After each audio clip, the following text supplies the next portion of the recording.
जैसा कि मैंने आपको बताया है कि एक प्रोडक्ट फैक्ट्री से कंपनी पे कैसे जाती है, कंपनी से डिस्ट्रीब्यूटर के पास हमारे पास कैसे आती है। सबसे पहले आपने देखना होता है अहमद को। दौड़ गए जी।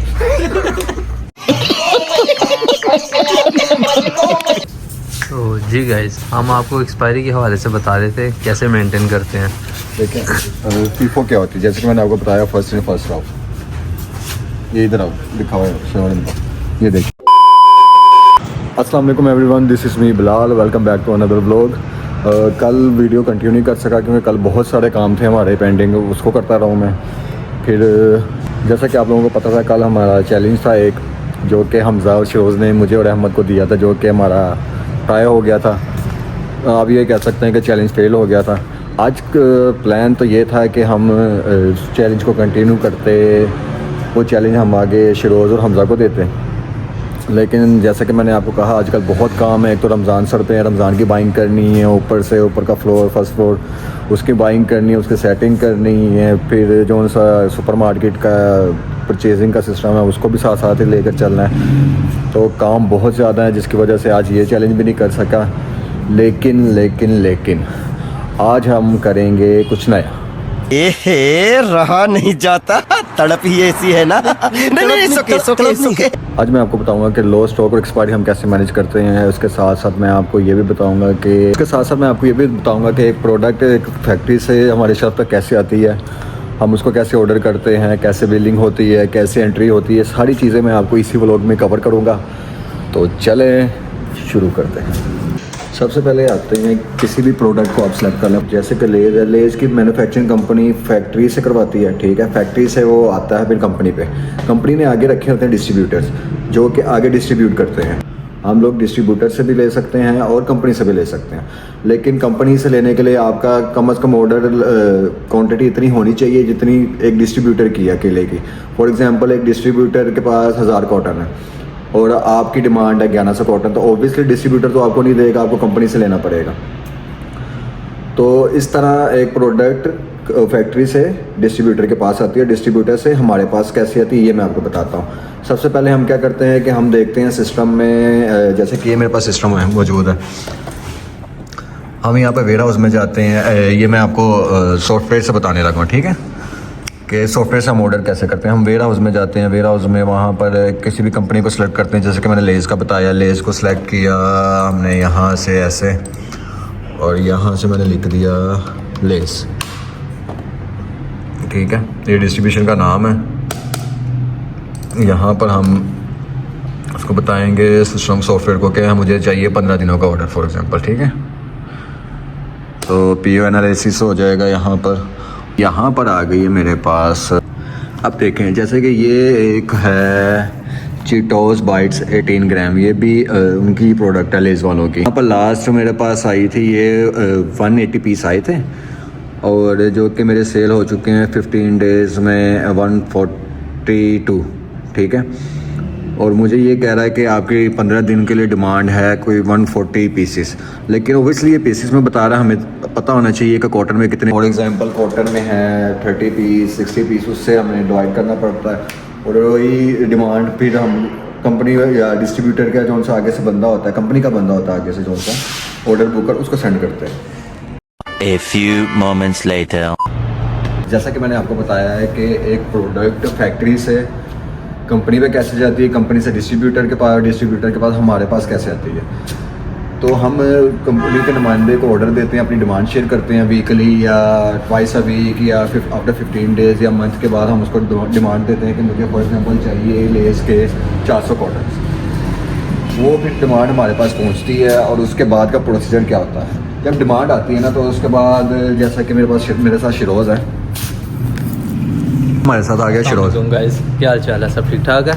अच्छा, जब सप्लाई आती है उसके बाद काम शुरू होता है शरोज़ का। जैसे सप्लाई आती है, शरोज़ सारी सप्लाई चेक करता है, बिल के थ्रू के देखता है कि जो मैंने डिमांड दी है, फॉर एग्जांपल मैंने मसाला लेज़ की डिमांड दी है 10 कॉटन, वो 10 ही आए हैं, 8 तो नहीं आए, या बिल में 10 लिखे हुए हैं, मेरे पास 8 आ गए हैं। तो ओबियसली सेलमैन ने गलती से या गलती से कम तो नहीं उतार दे, कम तो नहीं दे दिए। हाँ, क्योंकि समटाइम इसकी एक्सपायरी भी हमने देखनी होती है, शॉर्ट एक्सपायरी भी उतार जाते हैं, एक्सपायरी की तरफ हम बाद में आएंगे शरोज, अभी हम लो स्टॉक हमने कैसे हैंडल करना है अभी हम इनको ये बता रहे हैं। तो जब बताओ शरोज, तुम स्टॉक कैसे चेक करते हो? स्टॉक मैंने इनसे सबसे पहले तो मैंने इनको देखना होता है कि मैंने ऑर्डर क्या दिया हुआ है। जब भी इनकी सप्लाई आते हैं इनसे मैंने परचेज़ ऑर्डर मांगना होता है। परचेज़ ऑर्डर जैसे इनके पास आएगा मेरे पास तो परचेज़ ऑर्डर के मुताबिक मैं देखूँगा, क्योंकि मुझे इतना होता आइडिया है कि मैंने परचेज़ ऑर्डर पे क्या क्या ऑर्डर दिया है।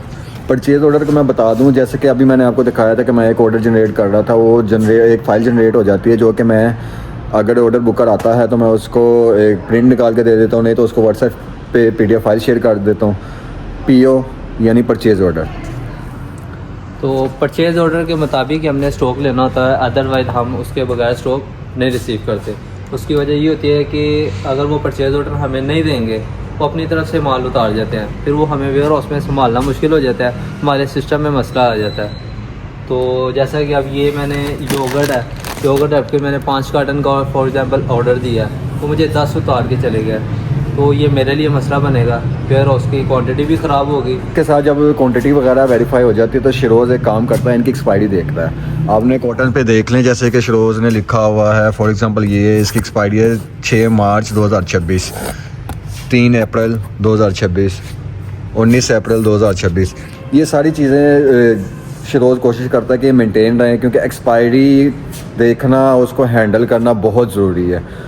एक्सपायरी हैंडल करने के लिए यहाँ पर स्टोर में ना फीफो की जाती है। फीफो मींस कि फर्स्ट इन फर्स्ट आउट, यानी जो स्टॉक पहले आया है वो पहले निकलेगा। उसको मेंटेन हम कैसे करते हैं वो मैं आपको ऊपर जाके बताऊंगा स्टोर में। तो शिरोज़ ऊपर चलें फिर? हाँ जी चलें, ऊपर जाके इनको दिखाते हैं ऊपर कैसे सूरत हाल है, कैसे चीज़ को मेंटेन किया जाता है, वो जाके ऊपर दिखाते हैं। A few moments later. तो जी गाइस, हम आपको एक्सपायरी के हवाले से बता रहे थे कैसे मेंटेन करते हैं।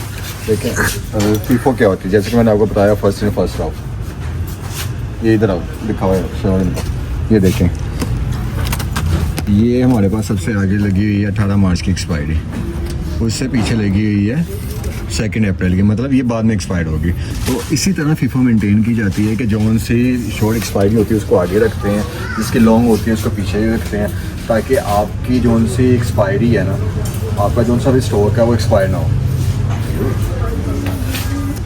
अब हम आपको बताएंगे लो स्टॉक चेकिंग प्रोसेस।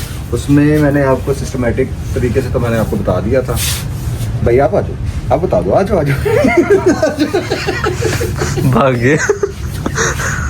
सिस्टमेटिक तरीके से तो मैंने आपको बता दिया था, और मैनुअल कैसे चेक करते हैं वो हम आपको बताते हैं। सबसे पहले आपने देखना होता है अहमद को।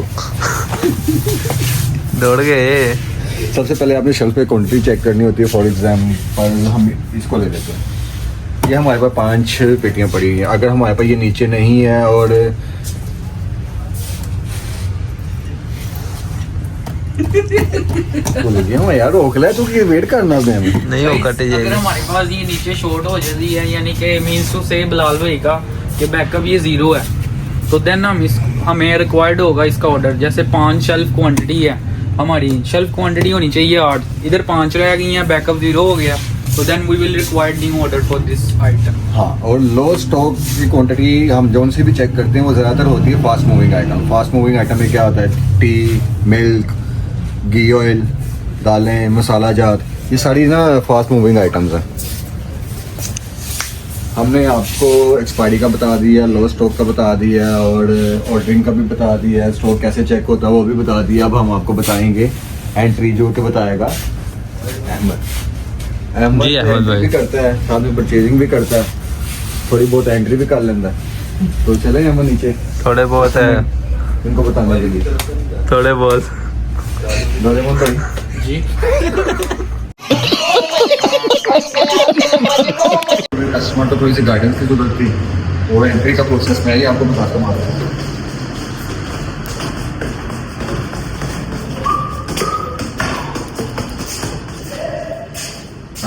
जैसे कि मैंने आपको बताया कि मैं ऑर्डरिंग करता हूँ, शिरोज़ स्टॉक वगैरह चेक करता है, उसके बाद प्रोसेस आता है हमजा का, जो कि अभी तो चला गया हो क्योंकि उसका आगे लॉक हो जाता है।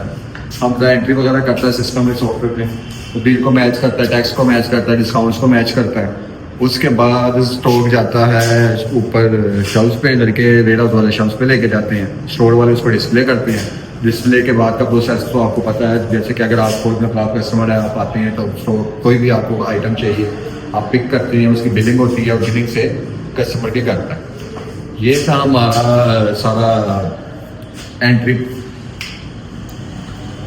ये थी प्रोडक्ट की कहानी कि एक प्रोडक्ट कैसे एक फैक्ट्री से कंपनी तक आती है, कंपनी से आगे डिस्ट्रीब्यूशन के बाद डिस्ट्रीब्यूशन के से हमारे स्टोर पे, स्टोर से शेल्फ पे और शेल्फ से कस्टमर के पास। इस तरह की अगर मज़ीद कोई नॉलेज वाली वीडियोस आपने देखनी हो या कुछ भी जानना हो, आप मुझे कमेंट में बता दीजिएगा। जैसे कि मैंने आपको शुरू वाली वीडियोस में कहा था कि आपने कुछ भी पूछना हो, कोई भी आपको नॉलेज चाहिए हो, स्टोर से रिलेटेड, मार्ट से रिलेटेड, सुपर मार्केट से रिलेटेड, एक्सपेंशन से रिलेटेड, कि हमें स्टोर कैसे स्टार्ट करना चाहिए। जैसे कि मैंने आपको बताया कि ऊपर हमारी एक्सपेंशन चल रही है, एक्सपेंशन की भी मैं आपको पूरी डिटेल बताऊंगा कि हमारे रैक्स कितने के आए हैं। ऑब्वियसली एग्जैक्ट अमाउंट तो नहीं मैं शेयर कर सकूंगा, लेकिन नाउन फॉर्म में आपको ये ज़रूर बताऊंगा कि हमारे रैक्स कितने के आए हैं, हमने क्या क्या बाय किया हुआ है। जब हमारा वो फर्स्ट फ्लोर लॉन्च हो जाएगा कि हमें फर्स्ट डे पे फर्स्ट फ्लोर पे कितनी सेल हुई है, उसका हमें प्रॉफिट कितना मिला है, ये सब कुछ मैं आपको आने वाली वीडियोज़ में ज़रूर शेयर करूँगा, एक्सपेंशन की सीरीज़ में ज़रूर शेयर करूँगा। तो इस तरह की मज़ीद नॉलेज वाली इंटरटेनिंग वीडियोस देखने के लिए मेरे चैनल को सब्सक्राइब करिएगा, लाइक करें, कमेंट्स करें, आगे शेयर ज़रूर कीजिएगा। मिलते हैं अगले व्लॉग में, तब तक के लिए अल्लाह हाफ़िज़। लेकिन उससे पहले शिरोज bye bye guys, next video में ज़रूर आपको मिलेंगे।